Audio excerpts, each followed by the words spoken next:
setores estratégicos da nova economia. Então, assuntos importantes que você pode preparar as suas anotações. Dentro de instantes estaremos iniciando. Estamos aguardando apenas alguns painelistas que estão deixando o seu material no Media Desk. Bem, senhoras e senhores, muito boa tarde. Estamos iniciando o segundo bloco do nosso seminário Estratégicas para acelerar o desenvolvimento sustentável no Ceará. Uma realização da Academia Cearense de Economia, com patrocínio da ADESE, do Governo do Estado do Ceará, e o apoio da FIEC e SEBRAE. Para dar início a este segundo bloco, convidamos o presidente da mesa e a moderadora do próximo painel, intitulado Criação de Novos Polos de Desenvolvimento e a Inserção de Municípios no Interior, o presidente da APRESE, Joaci Júnior, carinhosamente conhecido por todos como Juju.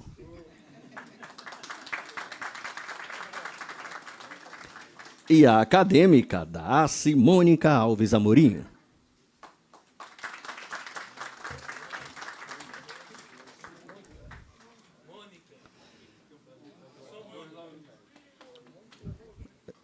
O que está no meu cerimonial. Vamos lá, convidamos os painelistas, o diretor técnico do SEBRAE Ceará, Alci Porto, o CEO da BrisaNet, José Roberto Nogueira, e o prefeito de Quixeramobim, Cirilo Pimenta.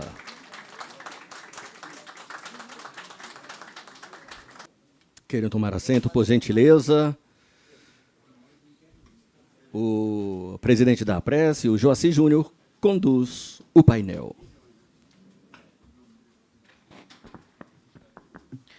Oi, boa tarde a todos e a todas. Primeiramente, agradecer aqui pelo convite, Mônica e todos que fazem aqui essa casa. Saudar aqui nossos painelistas, Dr. Roberto, lá de Pereira, né, grande empreendedor da BrisaNet, Cirilo Pimenta, prefeito de Quixeramobim, que já também teve a honra de presidir a APRESE, e Dr. Alci Porto, do SEBRAE, que tem aí feito grandes parcerias com o município, com os pequenos e médios empreendedores, transformando certamente a economia do Ceará numa economia melhor. Eu queria dizer que hoje, para nós que estamos à frente da APRESE, é uma grande honra participar desse seminário, desse debate aqui, desse painel. A APRESE, que é uma instituição que tem mais de 50 anos de história, onde tivemos grandes nomes já em sua direção. Um deles foi o Cirilo Pimenta, também, que já presidiu essa APRESE, e com esses painelistas que aqui estão, né?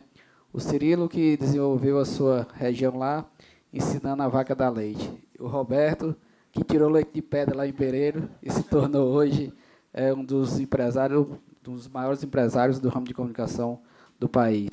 E o nosso SEBRAE aqui, representado pelo Alci Porto, que vem aí conduzindo muito bem, levando o SEBRAE Ceará a conquistar prêmios nunca antes conquistados, e aqui a gente só tem a parabenizar e agradecer pela parceria com os municípios, com os pequenos e médios empreendedores, Alci e ao SEBRAE. E, Mônica, agora é com você. Você que é mediadora, conduza nosso debate. Estamos aqui para ouvi-los e também participar da melhor forma possível.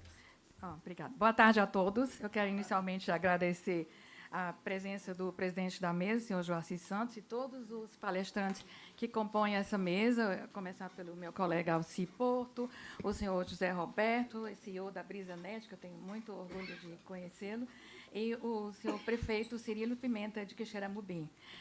Queria também saudar os presentes, na pessoa do nosso presidente, o senhor Sérgio Melo, e também da minha colega Mônica Clark, que se empenhou ao máximo para organizar esse seminário. Bom, o nosso desafio aqui é repensar, refletir sobre o papel dos municípios na economia do Ceará. Então, a ideia é como potencializar a economia dos municípios de forma que ela possa impulsionar o desenvolvimento econômico do Ceará, né? E aqui no Ceará, a gente se depara com uma situação que, ao mesmo tempo que é um desafio, que é o fato da concentração ser muito elevada do PIB da região metropolitana no PIB do Ceará, né?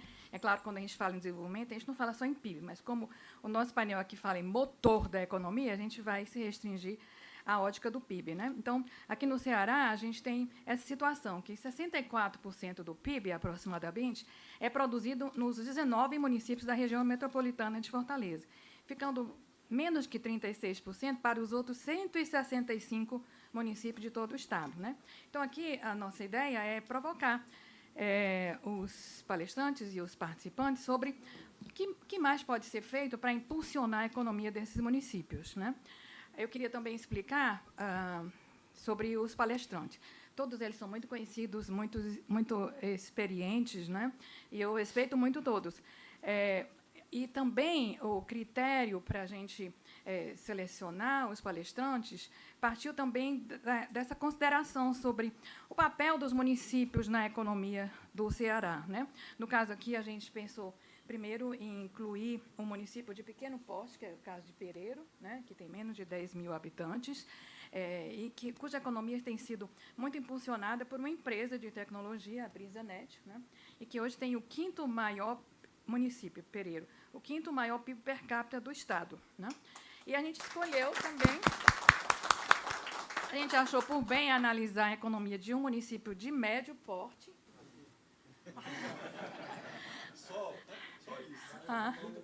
Mais importante ainda, a sua participação.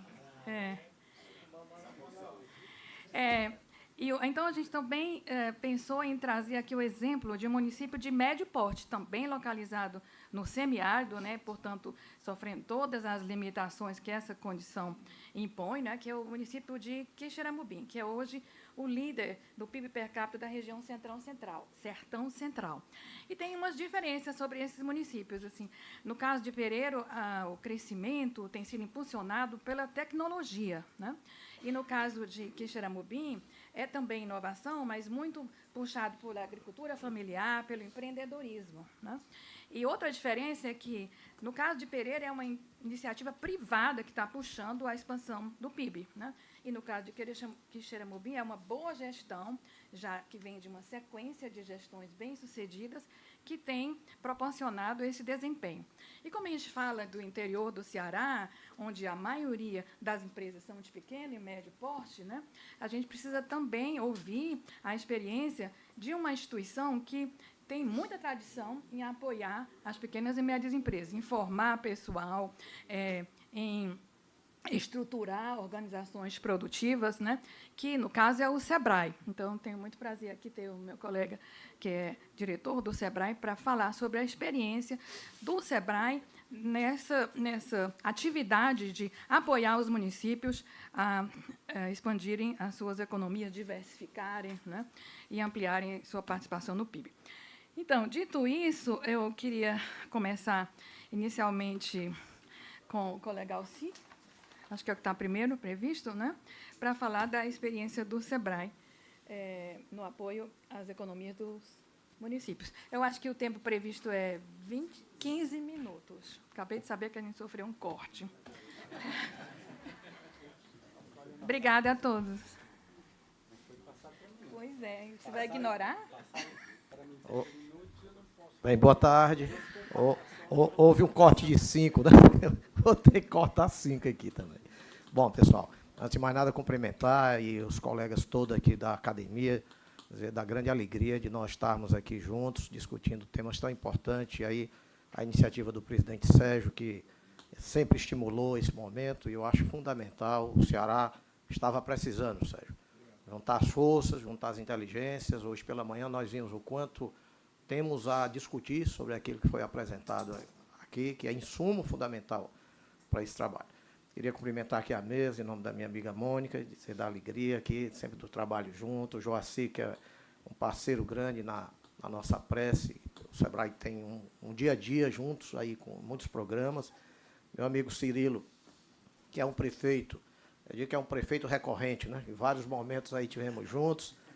E ele sempre aí, retribuído pela população de Quixeramobim, tem feito esse trabalho importante lá, e com o SEBRAE a gente também tem uma larga parceria. E o Roberto, a quem temos uma admiração, Roberto, que é um empreendedor nato aí, que tem feito tem sido referência para o país, né? Meus colegas do Sebrae encontram comigo, quando eu encontro, eu pergunto, onde é que fica a BrisaNet? Eu digo, Pereiro. Aí, se a gente no Ceará, muita gente não sabe onde fica Pereiro, você imagine o sujeito da Bahia, lá de Sergipe, e aí a gente diz, não, qualquer dia a gente vai no Ceará e vou levar vocês lá para conhecer. Mas, de toda forma, pessoal, aqui a gente traz algumas informações para todos vocês, principalmente vou passar mais rápido, porque o Cartacho já deu uma provocação hoje. Nós estamos apresentando para vocês, primeiro, essa economia que foi dita aí, que a Mônica enfatizou, que é concentrada ainda na região metropolitana, né? O Ceará é o estado do Nordeste que tem a maior concentração em região metropolitana. Todos os outros estados forem verificar, o percentual de concentração da economia não se dá com tanta intensidade quanto a nossa no estado do Ceará, né? E isso não é bom para você, um desenvolvimento equalitário, que as pessoas tenham oportunidade em todos os espaços que elas moram. Então, isso traz consequências que a gente sabe não são boas. E vocês veem aí no gráfico, né? Pegando aí as referências que o IPES aí conseguiu nos passar, até 2021, né? Em 2010, nós tínhamos 65% de participação de Fortaleza e região metropolitana no PIB. Em 2021, dado a pandemia, né? Fortaleza conseguiu concentrar mais o PIB, caiu para 63% da concentração. Mas nós temos aí um caminhar, uma convergência que mostra que essa relação entre o PIB per capita da capital, do interior e da região metropolitana, ele tem caído, né? Tá aí para você ver essa distância de 0,42 para 0,51. Ou seja, você já tem um caminhar voltado para um maior espaço da região metropolitana, dos municípios do interior em relação a Fortaleza e região metropolitana. Aqui nesse gráfico seguinte, a gente já mostra um pouco desse papel dos pequenos negócios, para os senhores terem uma ideia de como o Ceará também tem se comportado nesse processo. O Ceará liderou aí, nacionalmente, a abertura de pequenos negócios no país, proporcionalmente. Então, nós temos aí cerca de 75,5% de 2024 para 2025 nas novas aberturas de negócio. Ou seja, foi o Estado que teve o maior incremento da abertura de novos negócios. E essa liderança da microempresa. A microempresa é aquela que fatura até 360 mil ano, mas não vamos esquecer que ela é aquela que emprega 2, 3, 4, 5 pessoas. E ela, hoje, no Ceará, ela é quase 400 mil empresas. Então, não é desprezível. É um universo de cearense significativo que está empregado nesse perfil de negócios, né? E ela, no Ceará, está apresentando algo diferente. Ela está crescendo mais do que o microempreendedor individual. O que nos estados que têm economia mais por necessidade é o inverso. O microempreendedor individual é uma busca de saída para uma necessidade, de falta de emprego, falta de ocupação, ou quando ele, de fato, tem uma oportunidade de empreender pela base, pela família, etc. Então, nós já vemos uma reação positiva em relação a isso aqui no estado do Ceará. Nessa próxima aqui do PIB, nós vemos aí as concentrações. Olhe bem, esse 124 é o PIB da região metropolitana e Fortaleza. Aí, embaixo dele, 194, é o do Ceará. E à direita, no verde, lá em cima, é o nosso PIB dos municípios do interior. Quando eu falo interior, é fora da região metropolitana. Os senhores terem uma ideia aí dessa concentração que ainda há da região metropolitana de Fortaleza. Esses dados são também fornecidos pela base do IPES e que nós buscamos dos últimos dados que foram publicados, né? Então, do Estado, você vê que Fortaleza já participa com 37,4% desse PIB do Estado.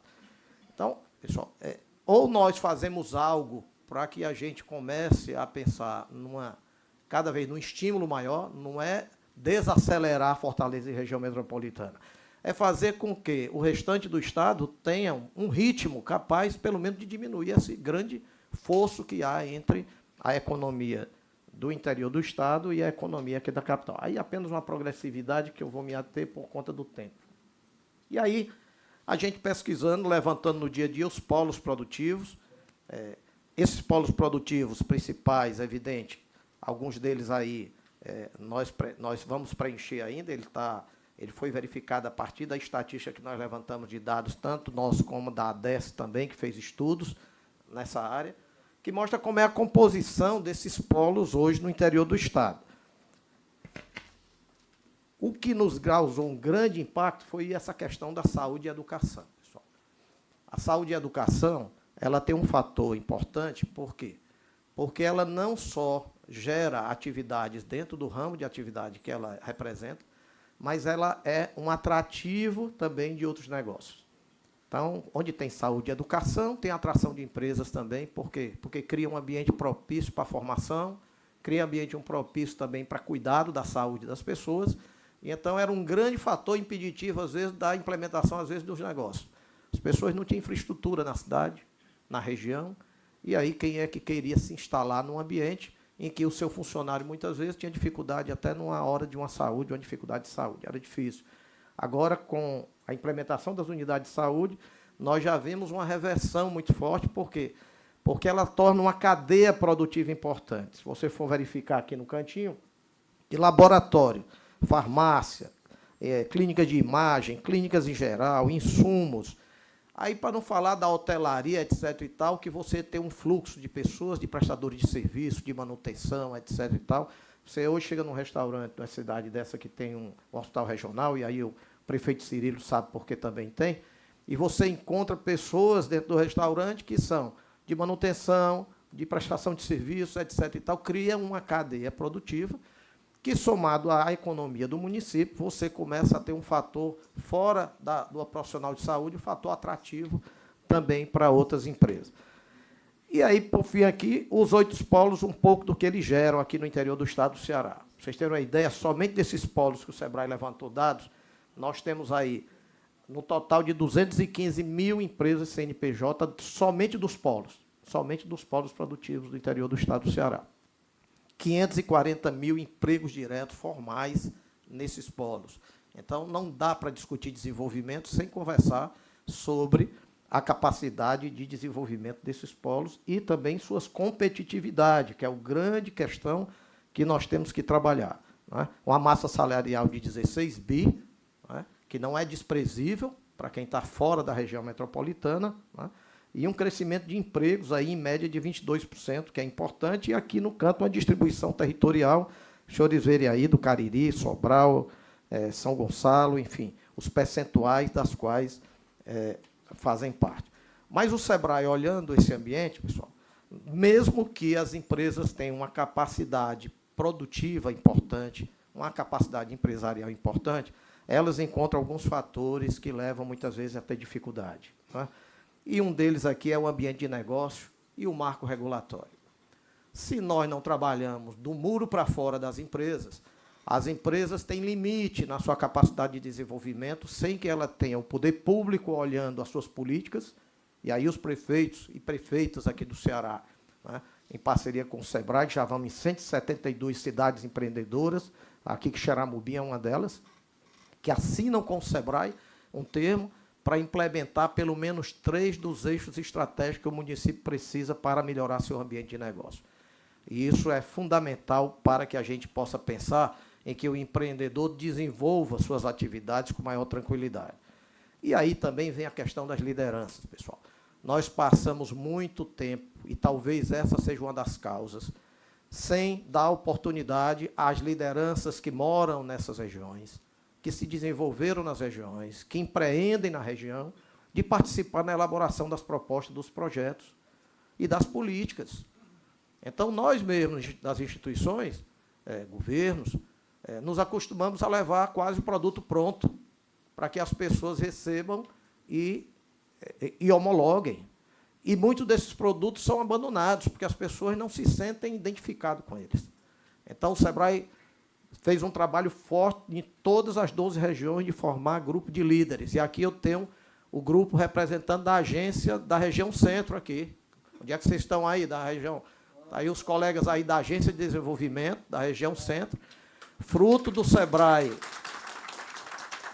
Eles são um dos 12 grupos, são 8 agências de desenvolvimento já implementadas a partir desses grupos de líderes que estão discutindo o desenvolvimento da região.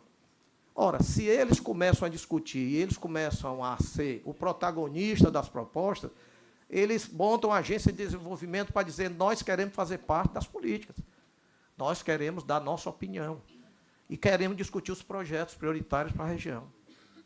E nós, no passado, muitas vezes achamos que as pessoas ficariam satisfeitas só em receber. E não é verdade. Então, um fator importante é esse. O outro é a cultura empreendedora. Pessoal, as pesquisas do Sebrae mostram que 43%, 44%. Roberto, você não teve esse problema, você é um empreendedor aí que conseguiu superar as dificuldades. Mas 43% dos que não alcançam 2 anos dizem que não tinham habilidades necessárias na hora de tomar decisões que empreendeu. E dinheiro não aguenta desaforo, não é? Principalmente do pequeno, que tem pouco capital. Então, alguém vai empreender, não desenvolveu as habilidades de liderar, tomar decisão, de ter rapidez nas negociações, de entender como é esse mundo dos negócios, e simplesmente entra para satisfazer alguma coisa da necessidade de renda imediata. O que é que acontece? Não progride. E não progride por quê? Porque nós não tivemos um trabalho de despertar as habilidades empreendedoras desde a infância. Nós, no Brasil, não fomos preparados para ser empreendedores, para sermos empregados. Saímos da universidade com um título na mão para um concurso, ou então para o prefeito, para que ele me dê um emprego. E, às vezes, nós, professores, quando estamos na sala, a gente diz: se prepare que os concursos estão aí fora. E, no entanto, aí fora estão as oportunidades, que não se traduz só em emprego, se traduz em iniciativa empreendedora. Só que, se não preparar, como é que o sujeito vai enfrentar? Então, o Sebrae começou a preparar. Aqui no Ceará, nós temos uma iniciativa de 6 anos para cá. Nós estamos com um programa que já vamos atingindo 500 mil alunos do ensino fundamental, do ensino médio e das universidades em despertar habilidades empreendedoras. Somente do ensino fundamental chega a 430 mil alunos. Aqui em Xaramubim, o nosso amigo Cirilo tem lá o JEP, Jovens Empreendedores Primeiros Passos, que ele estimula nas escolas, que as professoras são treinadas pelo Sebrae. São quase 9 mil professoras e professores treinados para despertar habilidade dentro da escola, ensinar o aluno a despertar suas habilidades. Com isso, nós vamos ter uma geração, daqui a pouco, de 10 anos para frente, com outro perfil. E vamos ter possibilidade de discutir outras questões em matéria de aproveitar a oportunidade. Entretanto, essa juventude, que há um tempo atrás só tinha oportunidade de fazer a universidade em Fortaleza, essa é a realidade, eu mesmo vim para cá porque não tinha onde fazer na minha terra, meu Aracati. Pois bem, né, que hoje já tem faculdade, universidade. O que é que aconteceu no interior? Segundo a secretária de Ciência e Tecnologia, hoje nós temos mais de 100 faculdades e universidades no interior do estado do Ceará. Pois bem, essa juventude está lá com doutores ensinando, pessoas preparadas. Os institutos federais, me parece, aí, se eu não me falho a memória, quase 100 unidades no interior. O que essa juventude vai fazer quando ela se deparar com o momento de sair? Se nós não prepararmos o ambiente para esse empreendedor, ele vai ser o retirante tecnológico, não é mais o retirante da seca, o retirante tecnológico. Com chuva, com tudo, ele vai pegar o tablet e vem para a capital, vai atrás do Porto Digital de Recife, vai atrás de outro local. Porque se ele não encontra ambiente lá, ele não tem como empreender e fazer seus sonhos acontecer. Podemos perder o principal, que é a inteligência dessa juventude. Então, o Sebrae está fundamentalmente trabalhando as universidades e os centros tecnológicos para criar uma rede de inovação capaz de abrigar e possibilitar esse jovem a criar soluções dentro da região. E aí já estamos com 12 territórios, com 12 ecossistemas de inovação organizados, junto com as universidades e faculdades, um grupo gestor liderado pelos reitores e pela secretária Sandra, aqui no Estado, em que nós, junto com as universidades, estamos dizendo o seguinte: se nós criarmos um modelo de gestão capaz de ter uma governança e abranger oportunidade para todos os territórios cearenses, nós não vamos permitir que essa juventude saia, porque com o prefeito empreendedor, como nós temos hoje, acabamos de receber o resultado, agora no final da manhã, saiu o resultado daquilo que o Sebrae Nacional analisa, que é como é que estão as salas do empreendedor municipal que o Sebrae estimula em todo o Brasil. Aqui no Ceará, das 184, nós temos 173 salas do empreendedor. Cada sala tem um agente de desenvolvimento. E o Sebrae Nacional avalia essas salas. E essas salas, para chegar a um selo diamante, ela precisa ter 100% da avaliação aprovada pela avaliação nacional. Saiu o resultado agora no final da manhã. O Ceará teve 52 salas consideradas diamante, segundo lugar Minas Gerais com 29, terceiro lugar Paraná com 26, e assim por diante, muitos estados com 1, 2 salas. 52 salas, diamante significa dizer que nós estamos prevendo que o nosso estado, nossos municípios, estão tendo capacidade de ter pessoas preparadas, ambiente de empreendedorismo preparado, para transformar efetivamente a vida dessas pessoas através do empreendedorismo. Desculpe aí ter resumido tanto, mas o tempo já esgotou e ficaria à disposição para qualquer debate posteriormente. Obrigado.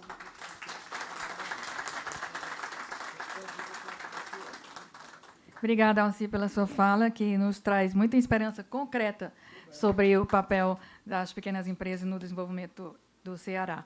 Então, agora, tenho o prazer de passar a palavra para o senhor José Roberto Nogueira, que é o CEO da BrisaNet, que vai nos falar sobre a experiência da empresa e da contribuição dela para o crescimento de Pereiro.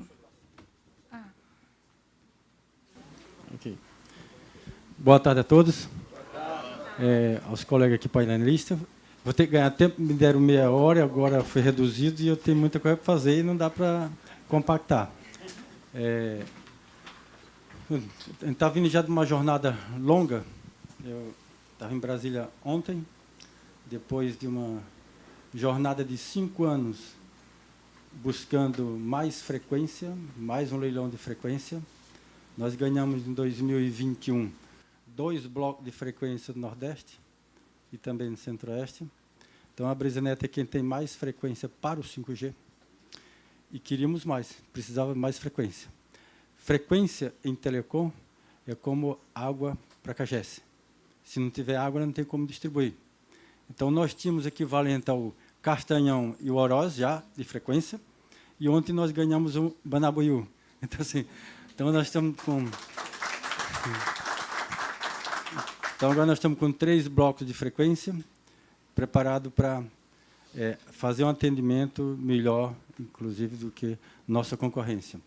Então, passei a semana em Brasília, teve muito judicialização, vencemos, o leilão foi ontem, estou aqui, estou voltando para São Paulo agora. Mas vou ser rápido. Bom, Pereiro, considerando aí o faturamento de 2026, sendo atualizado o ano 2026, a Pereiro deve ser deve chegar ao 2º município em renda per capita. Então, nós temos a cidade tem um faturamento esse ano mais de 2,5, as empresas nossas, e a população é 16 mil habitantes. Então, dá uns 130 mil per capita. Então, acho que só vai perder para São Gonçalo do Amarante. Então, eu vou falar rapidamente aqui sobre a BrisaNet, porque a BrisaNet é quem vai suportar tudo o que está se conversando sobre desenvolvimento no interior. Que o desenvolvimento é fácil fazer na capital, difícil no interior. Se não tiver infraestrutura adequada, que é a infraestrutura que vai trafegar todos os negócios, ou seja, infraestrutura de telecom de primeiro mundo, ou seja, não é infraestrutura de telecom básica, considerando o avanço de inteligência artificial, que o consumo vai ser muito grande, a latência, ou seja, o tempo entre o usuário e onde está o conteúdo tem que ser cada vez menor, ou seja, o usuário tem que estar sempre próximo de onde está o processamento. Então, daqui a 5 anos, quem está em Salitre, que vai usar autoprocessamento para seus negócios, ou para uma aplicação, ou para jogo, ou para qualquer coisa, o processamento tem que estar perto de Salitre. Tem que estar lá na cidade de Salitre. Não tem nem que vir processar aqui na capital, não. O processamento tem que ser lá. Geração de energia para processamento tem que acontecer lá. Então, os data centers, os grandes centros de processamento, vai acontecer na capital e também pulverizado. Então, nós estamos fazendo já esse trabalho. E eu vou apresentar rápido, mas, no final, eu quero jogar aqui um bocado de alerta, que alerta em áreas que eu não sou especializado, mas eu vou jogar os alertas para a gente pensar. Vou passar rápido aqui muitas telas. A BrisaNet hoje é a primeira em conectividade em fibra ótica do Nordeste. Nós temos 1.560.000 casas conectadas com fibra. A segunda operadora tem 500. A terceira operadora tem 400. A quarta operadora tem 300. Então, a BrisaNet supera a da segunda até a oitava juntas. Então, nós somos a maior empresa de banda larga e fibra do Nordeste e somos a maior empresa de telecomunicação brasileira, genuinamente brasileira. As três maiores são uma espanhola, italiana e outra é mexicana.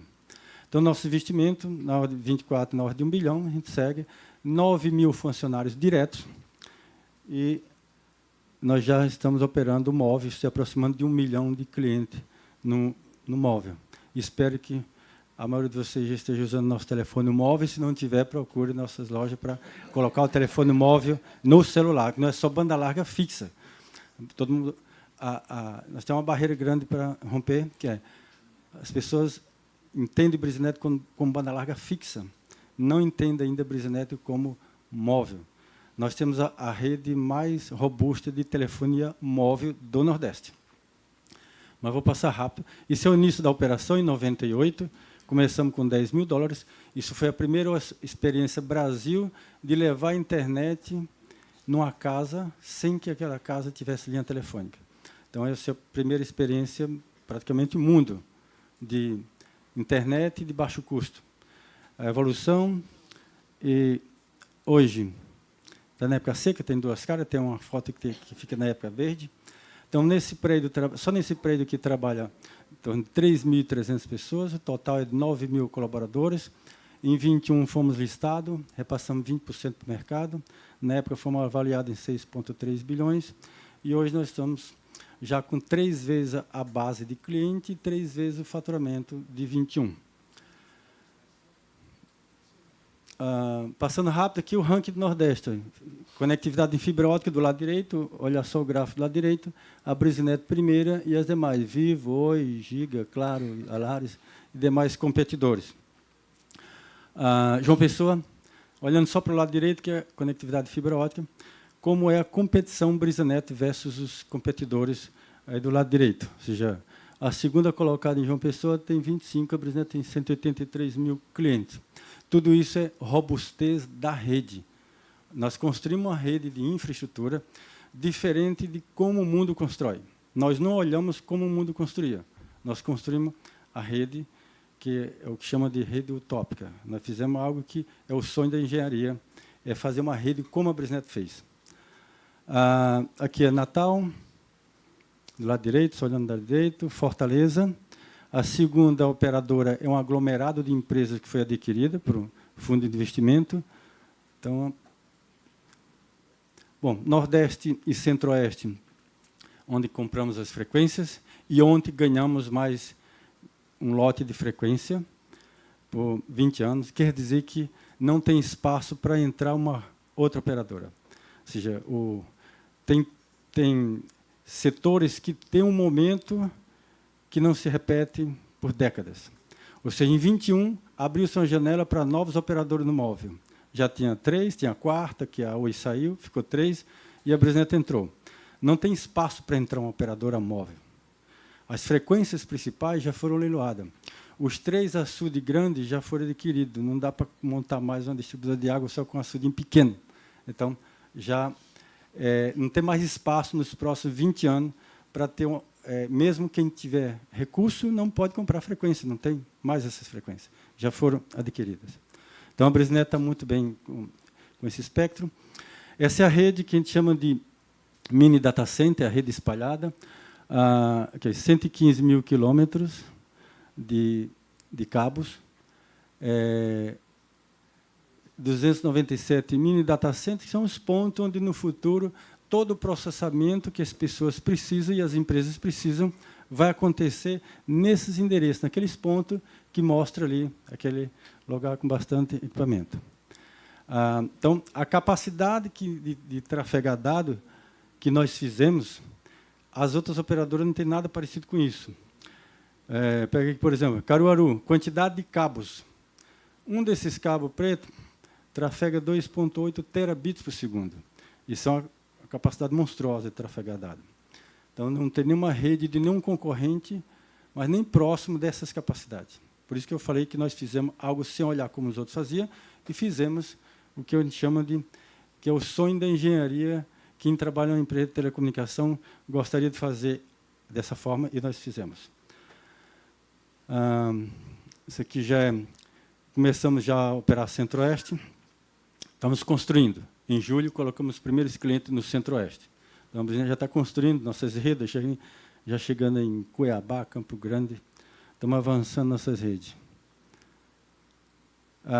A quantidade de torre que nós instalamos no Nordeste já supera todas as operadoras juntas em 5G. Em 5G, nossa rede é maior do que todas as operadoras.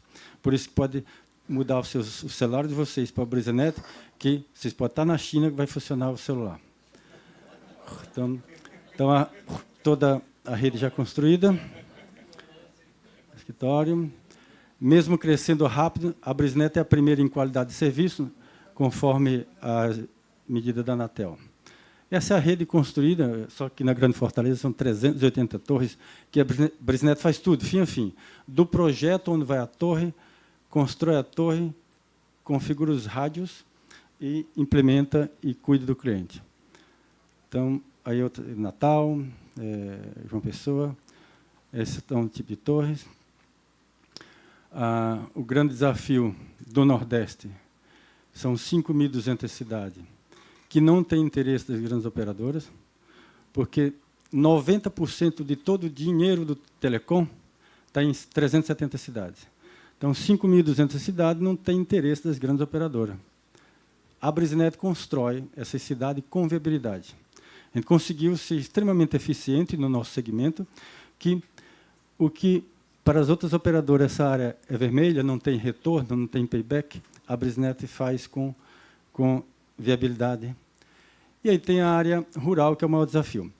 O Ceará é o único estado do mundo a ter 98%, quase 99% da população urbana já está coberta com 5G. 99% da população urbana está coberta com 5G. Isso não tem lugar nenhum no mundo. Então, nós temos a melhor infraestrutura. Por isso que, em telecom, o Ceará está em primeiro no mundo. Outro setor ainda está 50 anos atrasado. Telecom, nós estamos na frente dos Estados Unidos, estamos na frente de qualquer país, até da China. Então, a área urbana está resolvida. A área rural, grande desafio.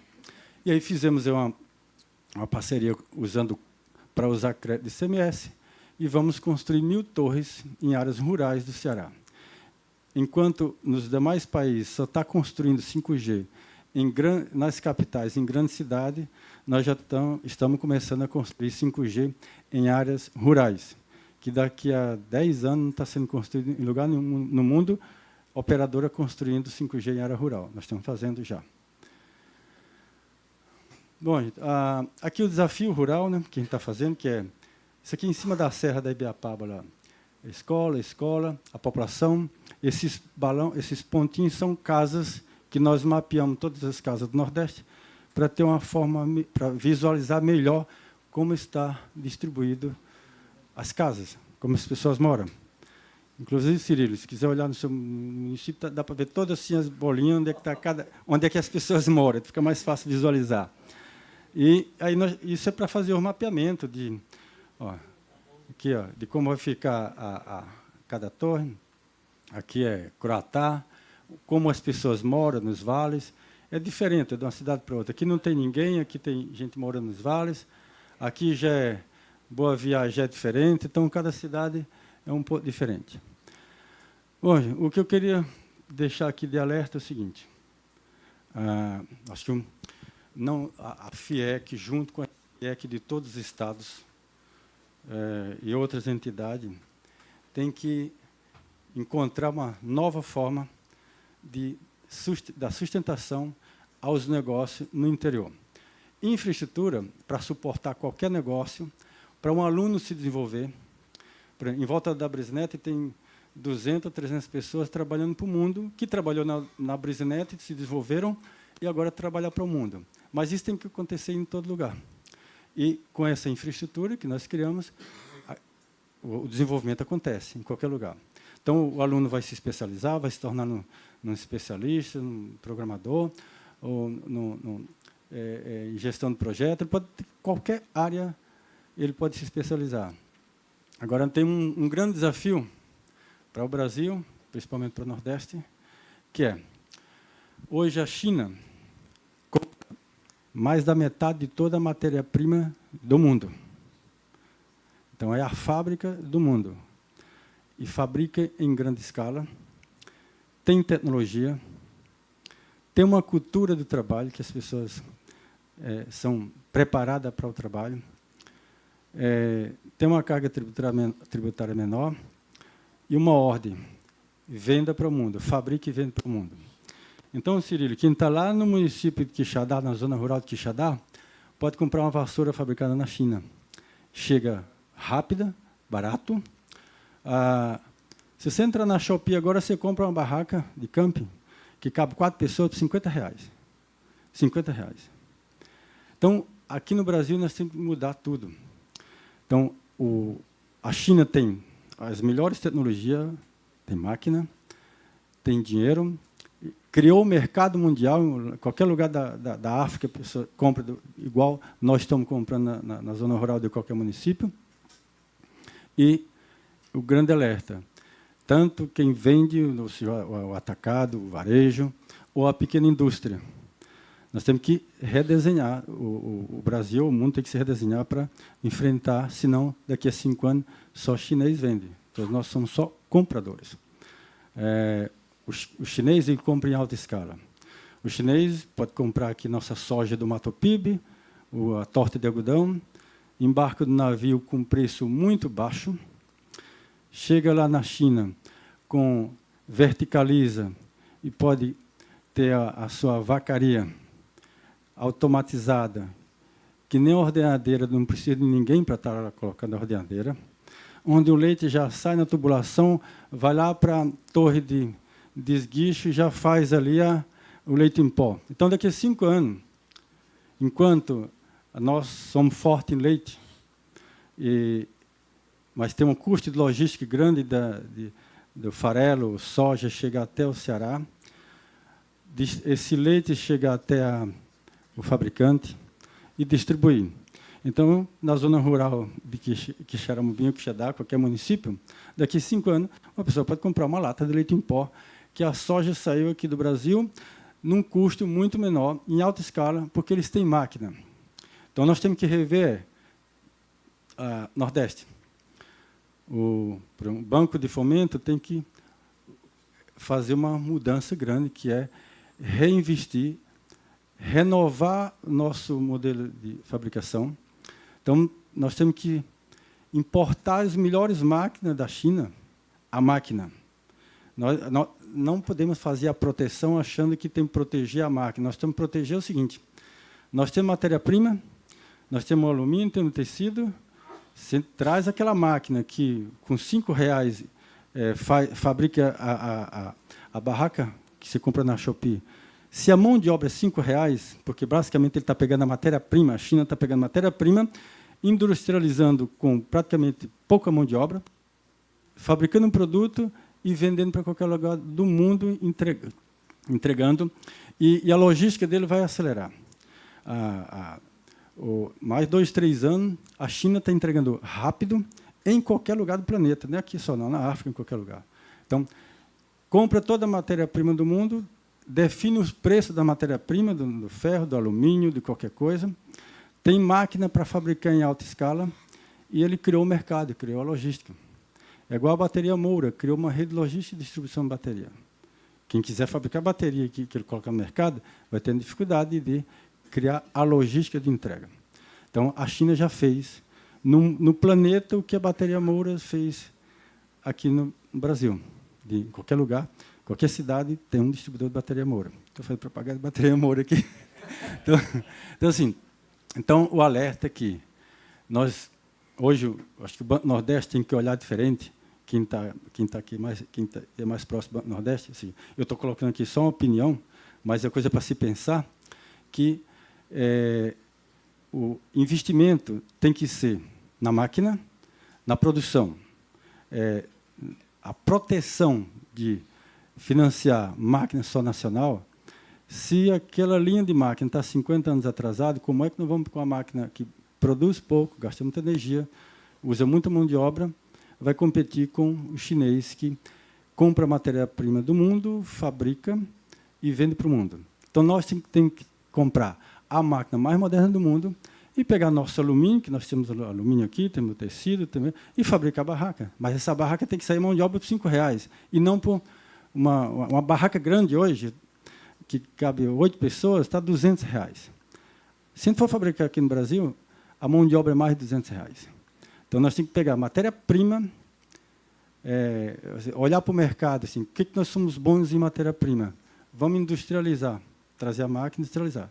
Com o tempo, daqui a 10, 20 anos, possa ser que a gente alcance um processo de otimizar essas máquinas, copiar, é o que a China fez. Mas se nós estamos 50 anos atrasados em máquina agora, não adianta querer só aprovar um projeto se a máquina for nacional. Então, no Banco Nordeste e o Banco de Fomento tem que rever que é o financiamento, sim. Aí a indústria nacional que fabrica algumas máquinas vai trazer parte semi-pronta e ter uma máquina competitiva, baixo custo, se quiser ficar no mercado. Então, eu queria trazer esse alerta aqui. A tecnologia está em qualquer lugar, as pessoas em qualquer lugar podem ter toda a oportunidade, se especializar para trabalhar para o mundo afora, ou se especializar e fabricar lá na zona rural de Quixadá e vender para a Argentina, para o Chile, igual a China faz. Então, nós estamos no Mercosul, é mais fácil a gente entender do que o chinês, mas isso é um grande trabalho a ser feito. Então, acho que o primeiro movimento que a gente tem que fazer é o Banco Nordeste tem que se redesenhar para otimizar, atualizar toda a indústria fabril, que é para se tornar competitiva. Daqui a 5 anos, a gente não vai conseguir vender mais nem leite em pó ou uma vassoura, porque lá um chinês, em uma cidade bem pequena, fabrica vassoura, manda para a zona rural de Quixadá, e o supermercado de Quixadá não vai conseguir vender. Então, até os atacarejos, o supermercado vai sofrer, porque a China não vai precisar de atravessador. É o fabricante pequeno, em qualquer lugar da China, vendendo para qualquer lugar do mundo, com a logística barata, rápida, preço baixo. Bom, era só esse alerta para de agora para frente começar a se pensar como enfrentar a China daqui a 5 anos, senão vamos ser só apenas compradores. Obrigado.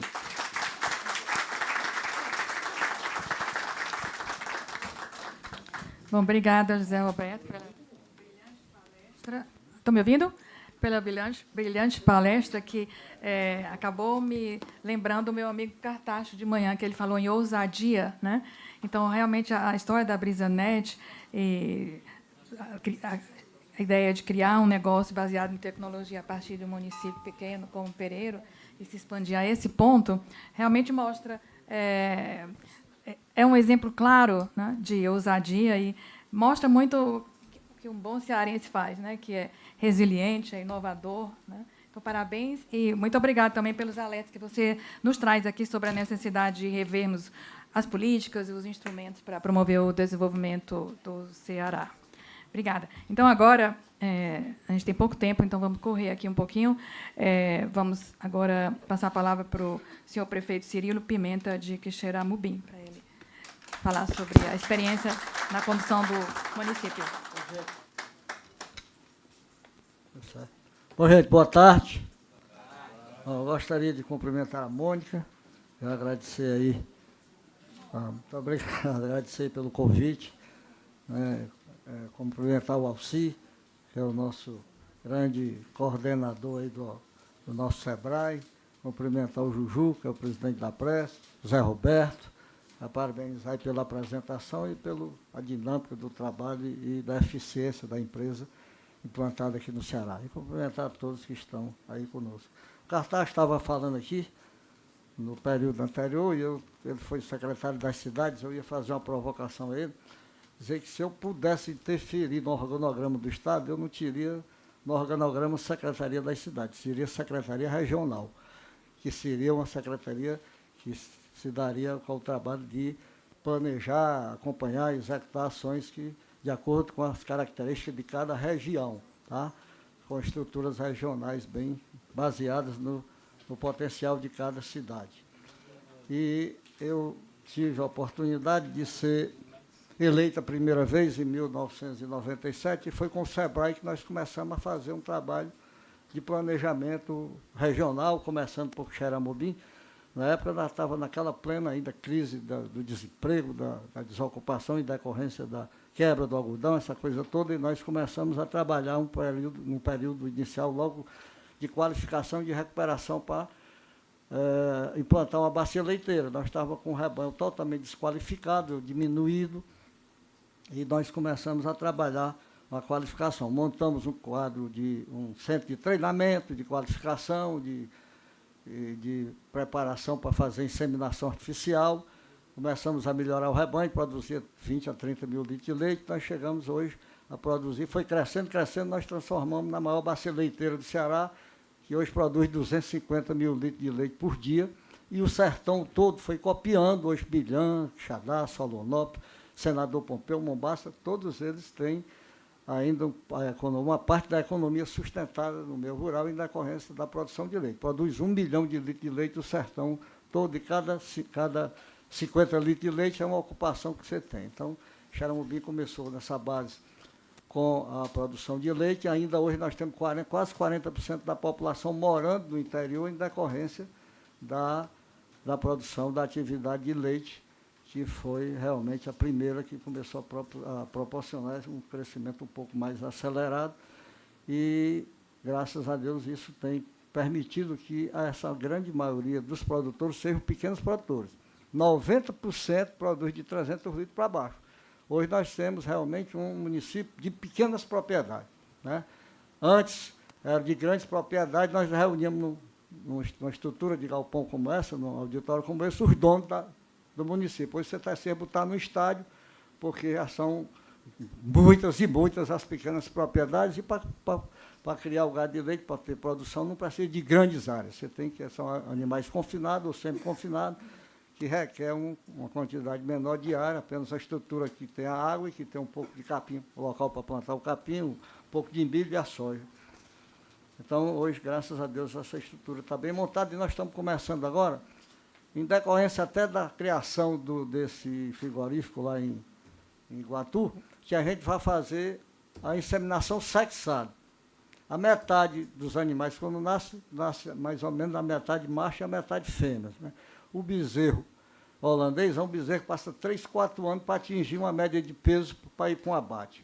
Então, nós estamos começando já a fazer o sexado. Você bota a fêmea melhor, você insemina com o sêmen feminino, do sexo feminino, e a vaca mais fraca você vai estar inseminando já com o Nelore, porque você tira um bezerro macho que vai ter uma desenvoltura bem maior, com um ano, ele já está pesando aí 280 quilos, já dá, inclusive, para ajudar na renda da família, num menor curto espaço de tempo, e nós vamos criar também um ambiente já de apoio para o frigorífico que está se implantando lá no Iguatu, que não vai ficar dependendo somente do que vem do Maranhão ou de outro estado para fazer o abate. Então, nós já estamos começando esse trabalho também de inseminação sexada, e, logicamente, nós vamos ter a oportunidade de ter o apoio para o animal para o abate e o animal de reposição de rebanho, a fêmea daquelas matrizes melhores, tá? Esse foi o primeiro passo que a gente deu lá. O segundo passo foi com relação ao processo de industrialização. Inclusive, na época do governador Tássio, nós começamos com uma fábrica de calçado pequena, chegou lá com 150, começou com 150 pessoas. Nós oferecemos uma infraestrutura de um armazém abandonado, que era da indústria do algodão, e continuamos acompanhando, apoiando o rapaz que chegou lá e começando. Hoje, essa fábrica tem 7 mil pessoas trabalhando e produzindo 50 mil pares de sapato por dia. Lá se fabrica a Nike, fabrica a New Balance, fabrica a Adidas, todas essas grandes marcas do consumo mundial é feito lá em Xeramobim. Uma grande parte para o mercado interno e uma outra parte para o mercado externo. E o comércio cresceu, né? A gente tem hoje uma atividade comercial bem intensa. Hoje nós temos todas essas grandes redes que existem aqui no Brasil, em Fortaleza também, nós temos lá em Xeramobim. Você tem a Magazine Luiza, você tem a Casas Bahia, você tem o Mateus, você tem o Pinheiros, essas grandes redes e o comércio cresceu muito. Hoje nós temos aproximadamente 13 mil pessoas de carteira assinada lá no município de Xeramobim, e a gente está fazendo um trabalho para tirar as pessoas do Bolsa Família. Tá? Pra vocês terem uma ideia, quando nós começamos, nós tínhamos 16 mil pessoas no Bolsa Família, inscritas no Bolsa Família. Nós estamos com 12 mil. Nós criamos um programa chamado Além das Bolsas. Nós contratamos o Centec, com o Sebrae, que nos auxilia também, e nós estamos qualificando essas pessoas que estavam no Bolsa Família para que eles possam entrar no mercado de trabalho, começando logo pela construção civil, vai melhorando a qualificação para aqueles que têm uma desenvoltura maior, até a inteligência artificial também. Então, nós estamos requalificando essas pessoas para que eles possam ocupar as vagas que estão surgindo no mercado de trabalho. Hoje nós temos lá nas portas das fábricas demanda de gente para trabalhar e não tem, muitas vezes está faltando mão de obra. Porque se não for assim, daqui a pouco nós vamos ter gente formada no Bolsa Família. Porque está marchando para isso. O cara é criado vendo a mãe e o pai sem trabalhar. E vendo sustentado ali pelo governo. Entendeu? E vai chegar uma hora que ele vai se formar e não vai ter o sonho de modificar alguma coisa. Então, nós estamos qualificando, requalificando essas pessoas para que a gente possa realmente ter mão de obra suficiente e qualificada para o mercado de trabalho. A questão da educação, nós evoluímos muito. Para vocês terem ideia, no início, nós não tínhamos nenhuma universidade, nós criamos lá uma universidade comunitária chamada Unicentro, que formou muita gente até chegar à universidade pública. Nós fomos no Paraná, vimos uma universidade comunitária lá, que formava muita gente, qualificava muita gente. Nós montamos em Xeramobim, depois o governo do estado montou a universidade estadual, e hoje nós temos lá, desde a creche até a faculdade de medicina, também gratuito, e isso também tem oportunidade muito negócio, principalmente a construção civil tem crescido demais, porque é uma demanda muito grande para aluguel de pequenas estruturas para acomodar os estudantes, e a tendência natural é de ter um crescimento. Nós éramos a 59ª economia do Ceará na época, hoje nós somos a 17ª economia, diferente. Teve um impulso grande, levar a Brisanete para lá. Está a filial lá. Então, assim, a questão do minério também, agora, com a chegada do Porto Seco lá, nós somos uma região rica em mineração, não só Xeramobim, mas o sertão todo, ali, Solonópolis, Milhã, com a chegada do Porto Seco, nós estamos lá pensando na zona uma ZPE, com a participação do Amarildo Macedo, do Grupo Macedo. Há uma perspectiva muito grande de crescimento da região como um todo, com a chegada do Porto Seco, através da Transnordestina, que, para mim, é a segunda maior obra que o Nordeste tem recebido nos últimos tempos. Primeiro foi a transposição do Rio São Francisco para o Nordeste, dando garantias de que, pelo menos água, a gente tem que ter nos grandes centros nos momentos mais difíceis. E a segunda é essa questão da Transnordestina. Eu me lembro quando a questão, voltando aqui a questão da água, quando o Vigílio construiu o Pacuti, Riachão, Gavião, que daqui a 40 anos não faltava água. Depois, rapidamente, teve-se construir o Pacajus, aí teve que fazer o canal da transposição, aí foi feito para trazer água do Oró, já foi feito o Castanhão hoje tem 30% de acúmulo de água.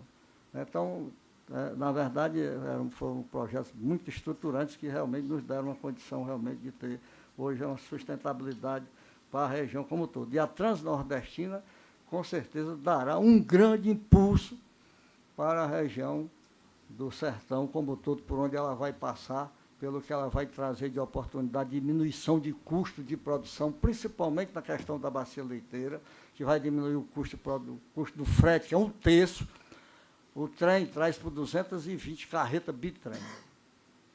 Tá? Então, se vocês têm uma ideia do que vai trazer de uma vez só, o que vai diminuir o custo, talvez fique 1/3 do que é o transporte de caminhão para trazer o milho e a soja. Tem dia lá na fábrica dos carneiros, lá em Xerambim, que beneficia o milho e faz a ração, que tem quase que todo dia, tem 50, 60 carretas bitrem carregadas com soja, com milho, com grãos que vêm lá da região do Maranhão e do sul do Piauí, para ser beneficiado aí para alimentar o rebanho aqui do estado de um modo geral. Então, tem uma perspectiva muito animadora, com relação a tudo isso. A questão do calçado, a questão da fruticultura também, a questão da própria energia solar, o comércio, o turismo religioso de um modo geral. Então, são coisas que a gente tem realmente que aproveitar essas oportunidades. E com relação à concentração, o Estado do Ceará precisa ter mais região metropolitana.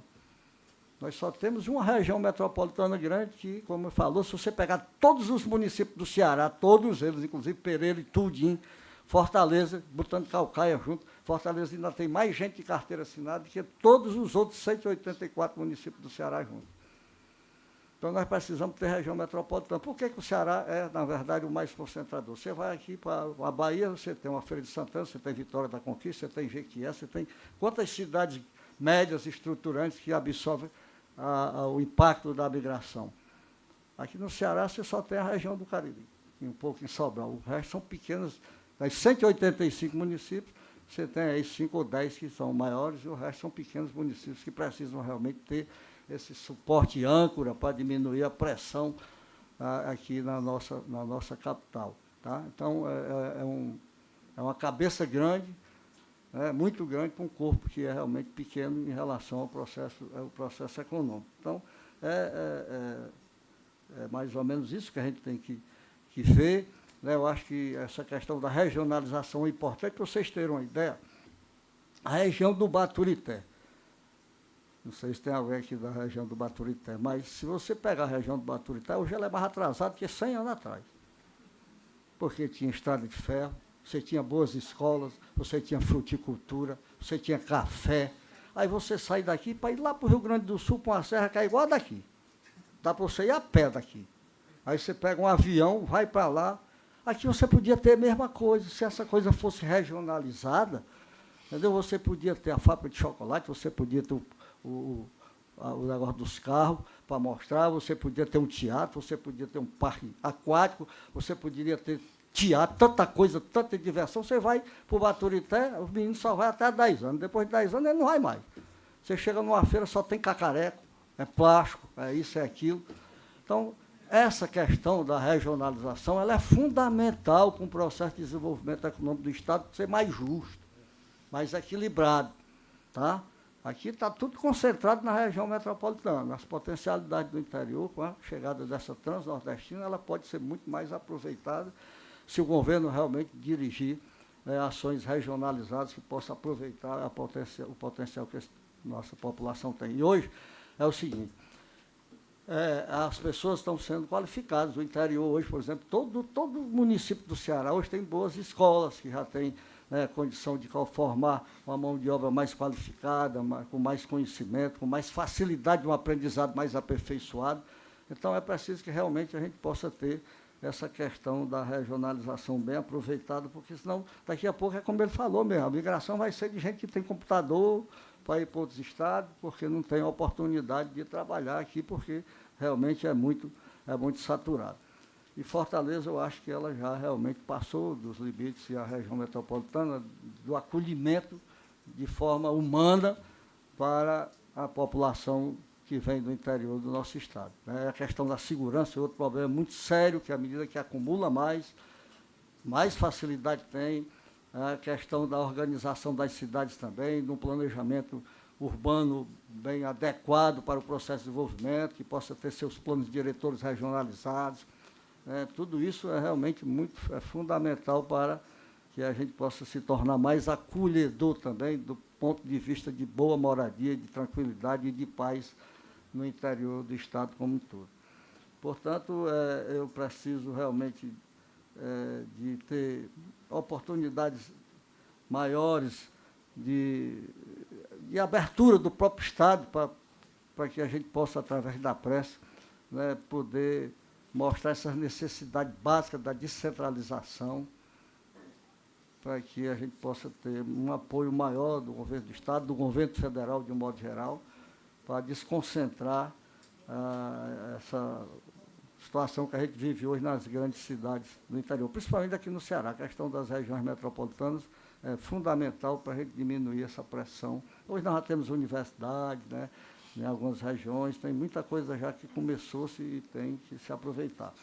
Mas a questão do Porto Seco lá em Xerambim e na região como todo, nós vamos ter grandes oportunidades realmente de fazer mais negócio, de diminuir custo de produção, de gerar mais negócio, de gerar mais emprego, de trazer outros negócios que ainda não tem, de explorar mais as potencialidades que a gente tem, de um modo geral, e fazer com que no sertão do Ceará a gente possa viver bem com o sol causticante que tem, né, com água também disponível, com a transposição também de forma mais, com custo menor. Por exemplo, eu sou totalmente contra a trazer água de grande distância, contra a gravidade. Você tem hoje muitos açudes no Ceará que você compara. Por exemplo, o açude de Xaramim tem 118 milhões de metros cúbicos de capacidade. Se você para a comporta, aumenta 50 milhões. E você solta a água para abastecer a cidade com a gravidade, e você tem a condição de oferecer uma água mais barata à população de um modo geral.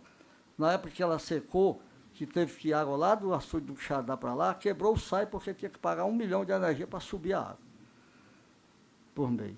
Tá? Então, é preciso, às vezes, ter cuidado. Nós vamos levar água do Castanhão para levar lá para o Tauá, para colar, e você vai chegar com a água lá que a pessoa não vai poder pagar, ou então o Estado vai pagar para poder ela ter água. Tá? Então, tudo isso eu preciso realmente ter uma noção para que a gente possa aproveitar bem aquilo que é possível fazer de forma mais barata, mais produtiva e mais humana. Muito obrigado.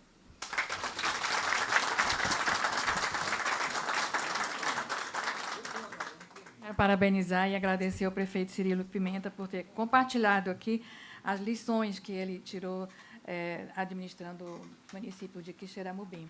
Bom, nós recebemos 2 perguntas aqui, mas, pelo adiantado da hora, eu vou pedir desculpa para não apresentá-las aqui, né? A gente tem mais outros blocos que precisam seguir, então, agora me resta agradecer a todos os palestrantes.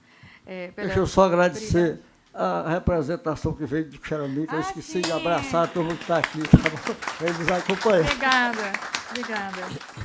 Agradeço também. Tem uma delegação aí super competente que veio acompanhando o prefeito e valorizar aqui nosso seminário. Bom, quero agradecer aos palestrantes pelas experiências compartilhadas. Eu tenho certeza que foram muito inspiradoras. E eu encerro aqui. Mas antes quero agradecer a todos vocês que permaneceram até agora atentos às falas dos brilhantes palestrantes, tá? E assim eu encerro aqui esse painel. Obrigada a todos. Em nome